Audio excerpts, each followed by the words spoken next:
celle de l'attentat. Le président Abdel Fattah el-Sisi est intervenu fermement pour rappeler qu'à ce stade, toutes les hypothèses sont possibles et qu'aucune n'est privilégiée. Nabil Choubachi. Sont possibles et aucune n'est privilégiée pour expliquer le crash jeudi du vol égyptaire Paris-Le Caire. C'est ce qu'a déclaré ce dimanche le président Abdel Fattah el-Sisi. Il n'y a pas à ce jour d'hypothèse spécifique que nous puissions confirmer de manière définitive, a précisé le chef de l'État dans un discours télévisé. Il a promis que les résultats de l'enquête seront annoncés dès qu'ils seront disponibles. Le ministre de l'Aviation civile avait évoqué la thèse de l'attentat le jour même de la catastrophe, il y a 3 jours, mais depuis, l'absence de revendications et l'émission d'alertes signalant de la fumée à bord et une défaillance du système de commande de vol ont renforcé celle de l'incident technique. Le vol MS-804 s'est abîmé en mer Méditerranée dans la nuit de mercredi à jeudi, avec 66 personnes à bord, dont 30 Égyptiens et 15 Français, après avoir soudainement disparu des écrans radars. Les navires et avions des armées égyptiennes et françaises scrutaient pour le 3e jour la mer entre la Crète et la côte nord de l'Égypte, cherchant à localiser la carlingue de l'Airbus A320 et ses 2 enregistreurs de vol, les boîtes noires. L'armée égyptienne avait repêché vendredi les premiers débris de l'appareil, mais les enregistreurs de vol ou boîtes noires n'ont pas encore été repérés. Jusqu'à vendredi soir, le gouvernement égyptien, mais aussi la grande majorité des experts interrogés par les médias, penchaient pour la thèse de l'attentat.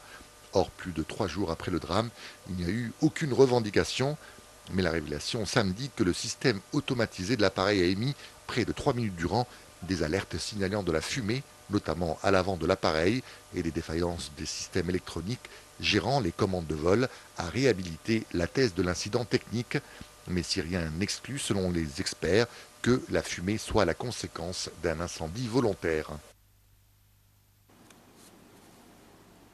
Le président Abdel Fattah el-Sisi a reçu plusieurs appels téléphoniques de la part des chefs d'État arabes et internationaux qui lui ont présenté leurs condoléances pour les victimes du crash de l'avion d'Égyptair. Le roi de Bahreïn et le prince héritier d'Abu Dhabi ont présenté leurs condoléances pour les victimes et ont proposé les aides de leur pays dans l'enquête en cours.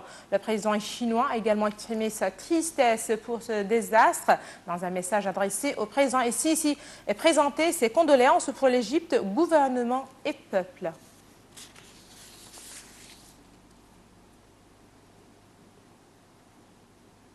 Le président Abdel Fattah el-Sisi a inauguré aujourd'hui de nouveaux projets dans le gouvernorat de Damiette, dont l'usine pour engrais Mopka. Le projet de l'usine pour Mopka vise à développer le secteur de l'agriculture ainsi qu'à élargir le domaine de l'industrie, surtout en développant l'industrie des produits pétrochimiques, pour donner ainsi un élan à l'économie égyptienne. Dans son allocution, le chef de l'État a présenté ses condoléances aux familles des victimes de l'avion égyptaire, ajoutant qu'un sous-marin du ministère du Pétrole sera chargé de rechercher les boîtes noires de l'avion. Le président a également salué les efforts déployés par les différentes institutions de l'État lors de l'accident du crash de l'avion.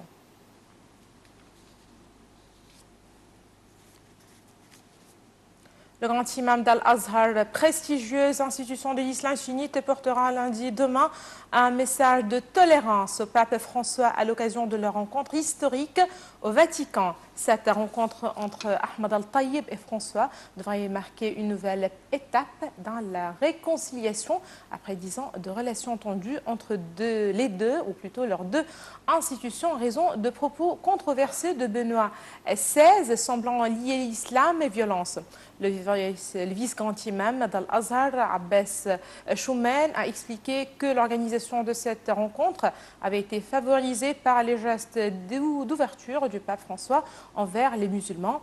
Les liens se sont réchauffés petit à petit après l'arrivée du pape François, qui a fait du dialogue interconfessionnel l'une de ses priorités et avait notamment salué les musulmans en 2013 à l'occasion de la fin du Ramadan.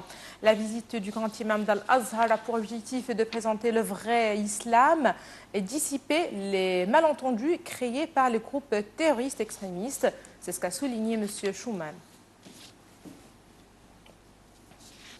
Le Premier ministre français Manuel Valls s'est attaqué aujourd'hui à la tâche ardue de convaincre un ami les Israéliens qu'une initiative de Paris pour la paix avec les Palestiniens est